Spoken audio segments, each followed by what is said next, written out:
Yeah. So our contents consist of like these bullet points. So we have we will give research question first, and our data and method we used and findings and limitations and future research directions.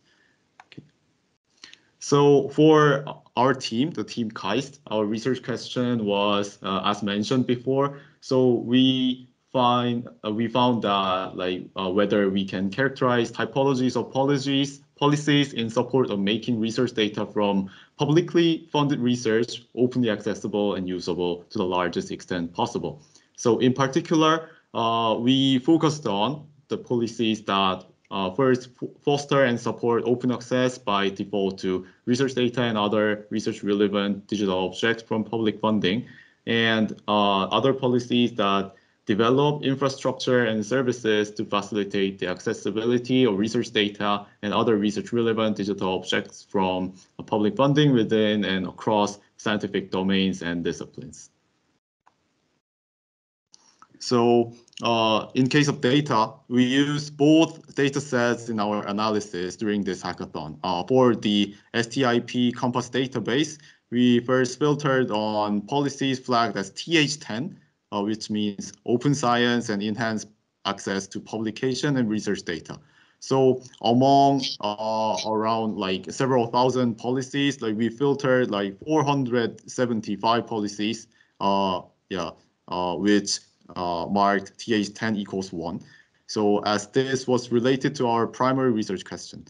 And for this analysis, we looked into the various policy instruments utilized for policies within this theme to better understand how they are being implemented. So for the TIP strategies database, the second one, we filtered on relevant keywords within the clean text and found 313 policies with at least one of these keywords. So the keyword which is in the slide, so open science, open data, data access, and so on. So everything related to the research question of our team. So with this data set, we ran some basic topic modeling using LDA method, which we will discuss later in the presentation. Yeah, so we will start from the findings from our descriptive statistics. So first, governance is used as a policy instrument in some initiatives. So we would like to share some key statistics related to these policy initiatives. So as shown in this pie chart, strategy proposed are mostly used to communicate with public bodies or to expect public bodies to plan activities based on the strategy. So these 2 degrees of coordination put different level of power on strategy. So if we look at the trend in this coordination by starting year of policies, in recent years, the strategy is becoming more important as a tool to guide concrete actions rather than just a mere communication tool. But however, when we look at the follow-up mechanism after implementing strategy, like still about like 18% of initiatives don't have any follow-up mechanism. So nearly half of the follow-up is done through monitoring, and only 16% are eventually linked to new law or regulations. And in policy initiatives, which make use of policy intelligence, the analysis are mostly performed by public administration and public research institutes. So it's an intergovernmental organization is also involved, but only in policy initiatives started in earlier years. So this can be because projects involved international collaborations usually takes really long time. And public awareness approach is important to inform public to benefit from the available data. For initiatives that involve public awareness approach, more than half use online medium like websites and social media.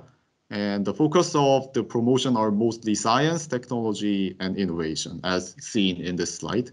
And only very few involve social issues like gender equality.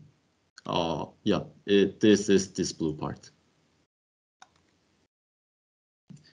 In terms of financial support policy instruments, we found that project grants for public research, institutional funding for public research, and grants for business R&D innovation funded the most policies related to enhanced access to publication and research data, which allocates into theme 10.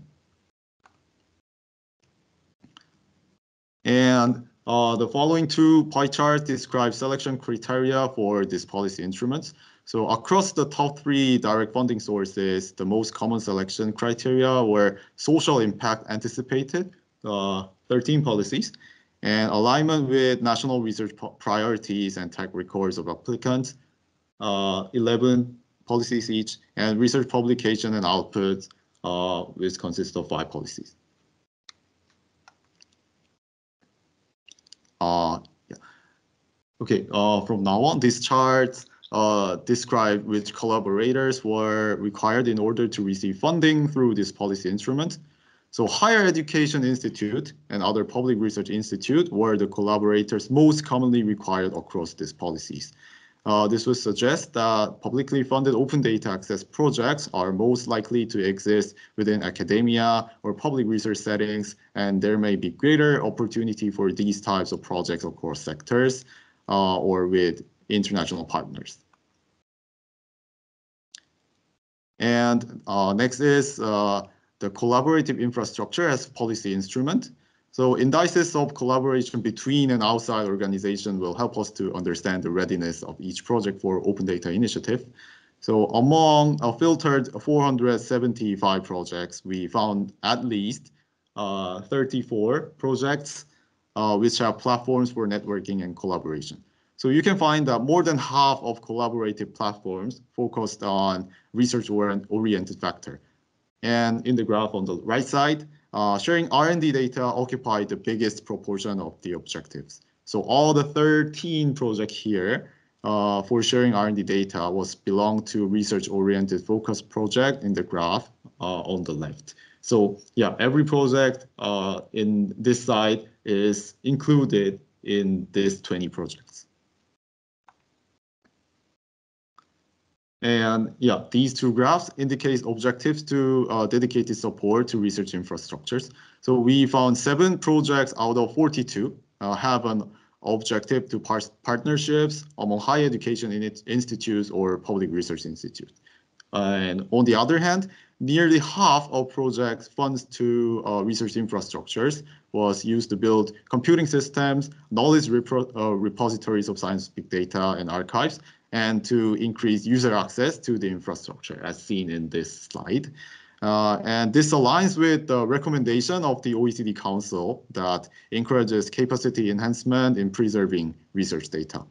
However, the effort of data policy so far showed weakness on international cooperation. So there were only 3 projects here using funding for gaining access to existing international infrastructures.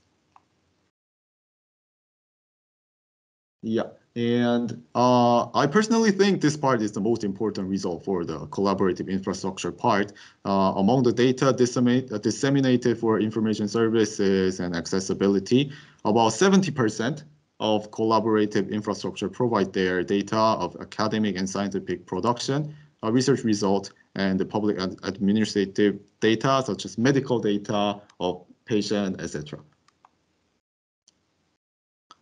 And yeah, so the next methodology we used is the topping modeling. So for this analysis, we try to understand the different types of policies that may exist amongst the policies related to our research question.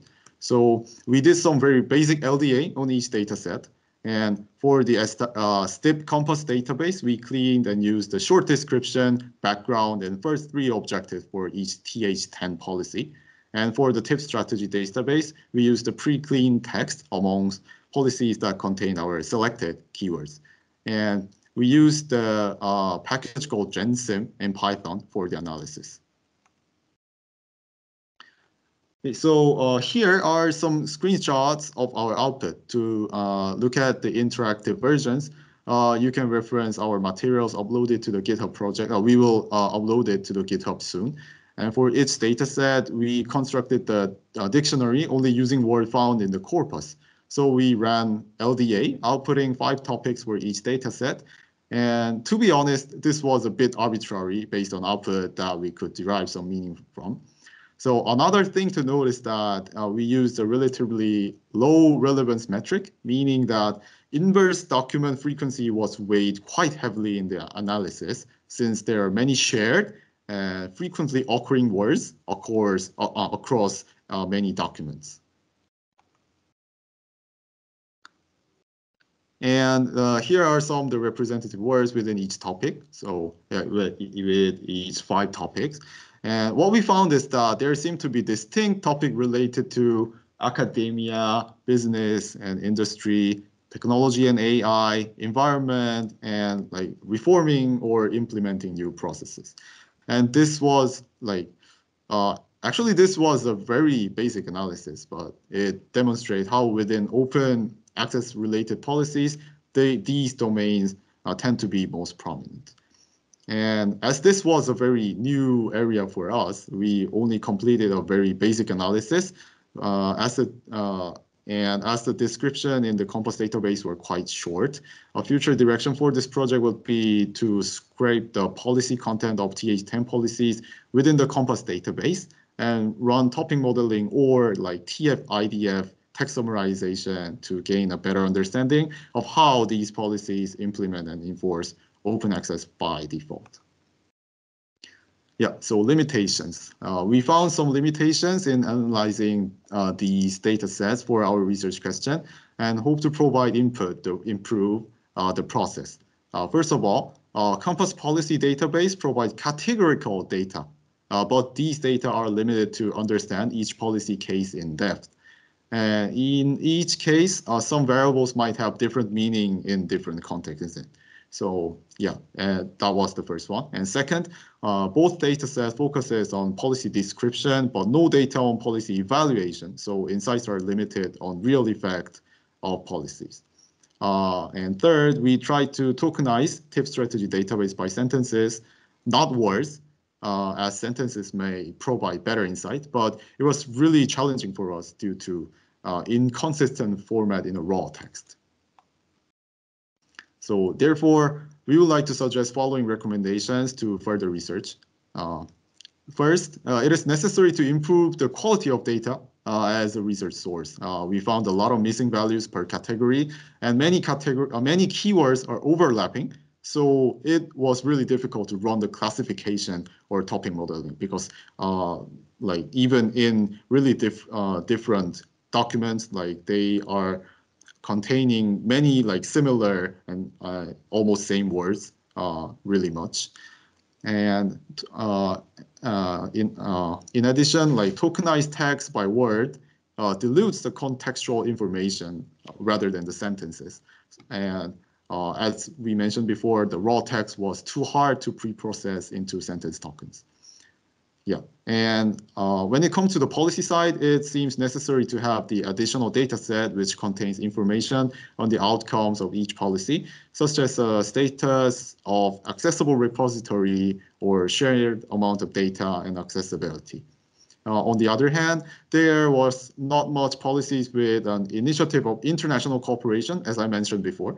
So it would be great to elaborate some ideas to make more policies entailing the process related to international data access and knowledge sharing.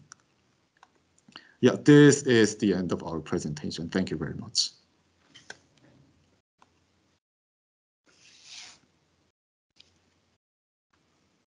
Thank you very much. That was really great. Alan, would you like to react?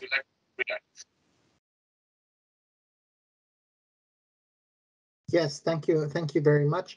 I'm sorry, I had some trouble understanding in the first part of the presentation when you were presenting the different pie charts. They were relating to the different flags in STIP Compass. Is that correct, or is that from your semantic analysis? I did not quite understand your method. If you can just quickly explain the method, because there was a lot of results, but I was not sure how to interpret Oh, so the results it's based on the so all this data come from when we flag the TH10 into one. So all of them are related to open access data, but each Yes. category is categorized by their policy instrument. So what kind of policy instrument they use in the initiatives for the open access. So this is the flag in STIP Compass. You were using the flag. This is not semantic analysis now. Oh, yes, yes.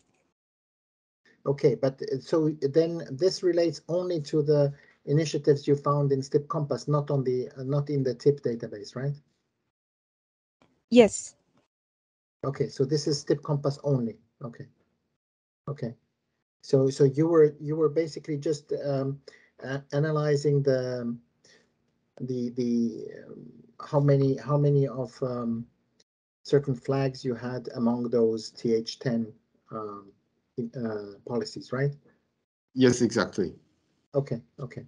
And then and you were here just counting the number of policies, right? You were not looking at the relative importance. You did not factor in, for instance, that some might have been very high budget policies, others low budget, and so on. You were just counting the number of policies, right? So we also look at the budget, but a lot of them are unknown or not applicable. So we think that maybe it's like these initiatives are focused on providing guidelines instead of like putting a lot of budget in it. So we decide not to weight in using budget or something else. Yeah. Okay. And then the second part, when you say topical analysis, that's where you use the semantic analysis. Is that correct? The topic Yes. model? Okay. And now here, this is very tiny. I have trouble understanding this. Well, what are we looking at again? Can you just run me through these graphs? They look very interesting, but it's very difficult for me to see. This is actually just a example of, for example, on the left side, it's the top 30 most relevant terms for the topic one, but not all the topic. It's just an example to show how it looks like for our analysis result. So it's not like all the topics because there are like a lot of terms if we want to show them. Yeah. So yeah, first topic being what? Strategies. Also, the graph, the tables here shows the each topic's keywords, like the top keywords with each topic. Yeah. So yeah, within these keywords, like we can like gather the keyword information like this. So it could be like innovation and government, industry policy, AI, environment. Yeah. Okay, but what does it mean now? I mean, can you interpret this for me? What does it mean? Topic one is what?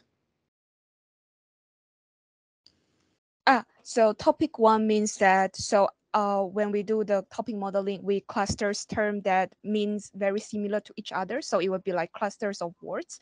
And then within these clusters, we count like the most unique and the most frequent words for each cluster. So this will become like the topic.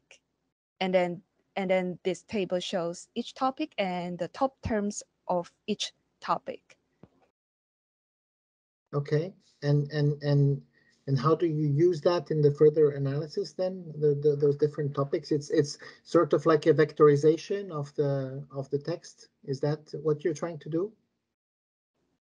Yes, we think that in further, if we can tokenize it into sentence but not words, we can actually like analyze which policy actually touch what area. For example, maybe some policy touch the data from, for example, topic one more like the higher education, but some touch more like the data from private industry, so on. So I think like this is very basic analysis, but in further, we can, after we categorize this, we can actually know like maybe what each policy initiative touch which topic more and deeper, like in this way. Okay, okay, okay. I think we have to discuss this further because it's very complex. It's very rich analysis, but I have to see how we can actually use it for our work. Thank you very much. Thank you. Thank you. Thank you very much.